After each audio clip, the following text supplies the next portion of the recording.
আড্ডাবাজি চ্যানেলের পক্ষ থেকে আমি শামীম আক্তার খান আপনাদের সকলকে স্বাগত জানাই।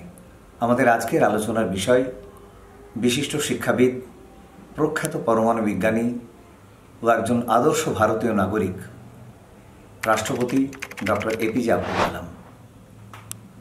স্বাধীনতার পর থেকে আজ পর্যন্ত ভারতবর্ষ যতজন রাষ্ট্রপতি পেয়েছে তাদের মধ্যে সর্বজনগ্রাহ্য এবং সর্বজনশ্রদ্ধেয় রাষ্ট্রপতি হলেন ডক্টর আবুল পখির জৈনুল আবেদিন আব্দুল কালাম।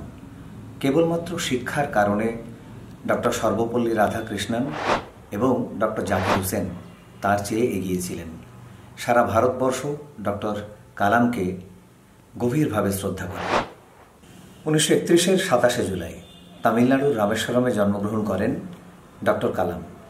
তার বাবা জৈনুল আবেদিন একজন ধর্মপ্রাণ মুসলিম ছিলেন এবং পেশাগতভাবে তিনি ছিলেন একজন মাঝি। মা ছিলেন সাধারণ গৃহবধূ। কালাম ছোট থেকেই পাখিদেরকে দেখে আকাশে ওড়ার স্বপ্ন দেখত। সোয়ার্জ ম্যাট্রিকুলেশন বিদ্যালয় থেকে কালামের শিক্ষা জীবন শুরু হয়। তারপরে কালাম উচ্চশিক্ষার জন্য সেন্ট জোসেফ কলেজে পদার্থবিদ্যা নিয়ে ভর্তি হন। তার শিক্ষা শেষে তিনি পদার্থবিদ্যার প্রতি আগ্রহ হারিয়ে ফেলেন। পরবর্তীতে তিনি মাদ্রাজ ইনস্টিটিউট অব টেকনোলজি থেকে বিমান প্রযুক্তিবিদ্যা নিয়ে উচ্চশিক্ষা অর্জন করেছিলেন। কালাম মেধাবী ছাত্র কোনোদিনই ছিলেন না। কালাম ছিলেন নিষ্ঠাবান, সৎ ও পরিশ্রমী। শিক্ষা শেষে দুটি ভিন্ন ক্ষেত্রে কর্মজীবন শুরুর সুযোগ এলেও সামান্যর জন্যে তিনি বিমান বাহিনীতে কাজের সুযোগ হারান। ডিআরডিওতে বিজ্ঞানী ও প্রশাসক হিসাবে কর্মজীবন শুরু করেন। একাগ্রতা ও নিষ্ঠার সাথে কাজ করতে গিয়ে বিজ্ঞানী রূপে তাকে ইসরোতে পাঠানো হয়। মৌলিক ভাবনায় তিনি তৈরি করলেন ছোট হোভারক্রাফটের নকশা। বিখ্যাত বিজ্ঞানী ডক্টর বিক্রম সারাভাইয়ের তত্ত্বাবধানে ডক্টর কালাম আরও উঁচুতে উঠতে থাকলেন।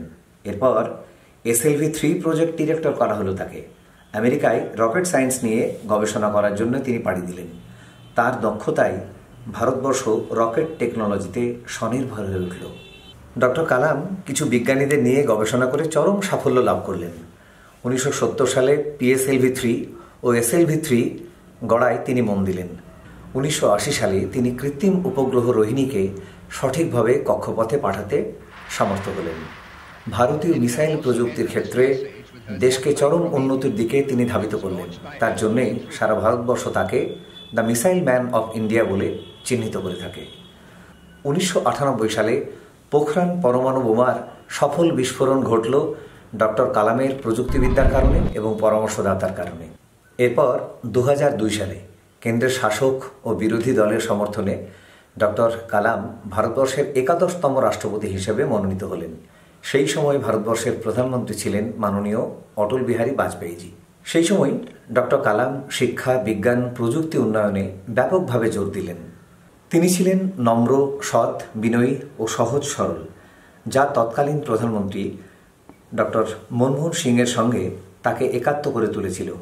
এরকম জ্ঞানী, প্রতিভাবান রাষ্ট্রপতি প্রধানমন্ত্রী যুগলবন্দি দেশ এর আগে কখনো পায়নি। ভারতবর্ষ তাদের প্রচেষ্টায় এক শক্তিশালী ও প্রভাবশালী দেশ রূপে চিহ্নিত হলো এবং গোটা বিশ্বে পরিচিতি পেতে লাগল। তিনি ছিলেন প্রথম বিজ্ঞানী যিনি ভারতবর্ষের রাষ্ট্রপতি পদ সামলেছেন। তিনি ছিলেন তৃতীয় রাষ্ট্রপতি যিনি রাষ্ট্রপতি হবার আগেই ভারতরত্ন সম্মানে ভূষিত হয়েছিলেন। তার সময়কালকে ভারতবর্ষের রাষ্ট্রপতি সময়কালের এক স্বর্ণ যুগ বলা হয়ে থাকে।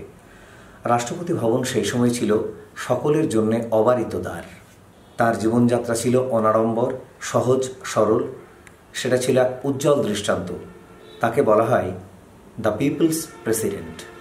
রাষ্ট্রপতি পদের মেয়াদ শেষে তিনি ইন্ডিয়ান ইনস্টিটিউট অব ম্যানেজমেন্টের ইন্দোর, আহমেদাবাদ ও শিলং শাখায় ভিজিটিং প্রফেসর রূপে নিয়মিত ক্লাস নিতে শুরু করলেন।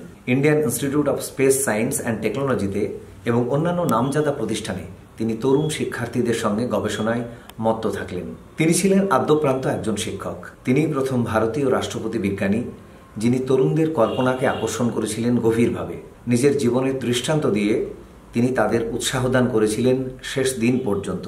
এই বিশ্ববিখ্যাত দূরদৃষ্টি সম্পন্ন ব্যক্তি অসংখ্য পুরস্কার ও সম্মানে সম্মানিত হয়েছেন। তার বিখ্যাত গ্রন্থগুলি তরুণ প্রজন্ম তথা আপামর ভারতবাসীর কাছে এক অমূল্য সম্পদ।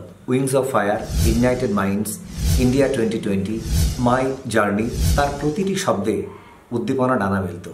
যেমন স্বপ্ন সেটা নয় যেটা মানুষ ঘুমিয়ে দেখে, স্বপ্ন সেটাই যেটা পূরণের প্রত্যাশা মানুষকে জাগিয়ে তোলে।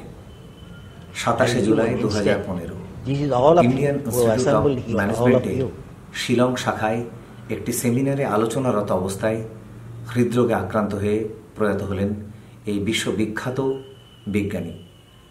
সমগ্র ভারতবাসী শোকে আচ্ছন্ন হয়ে পড়ল। ডক্টর কালাম ছিলেন ভারতীয় ধারণার সর্বোত্তম উদাহরণ।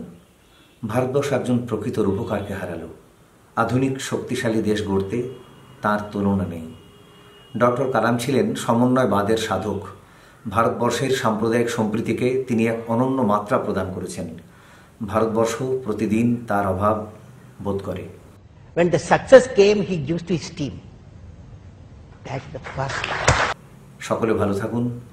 আপনাদের সুচিন্তিত মতামত আমাদেরকে অবশ্যই দেবেন। আমাদের চ্যানেলটি দেখতে থাকুন।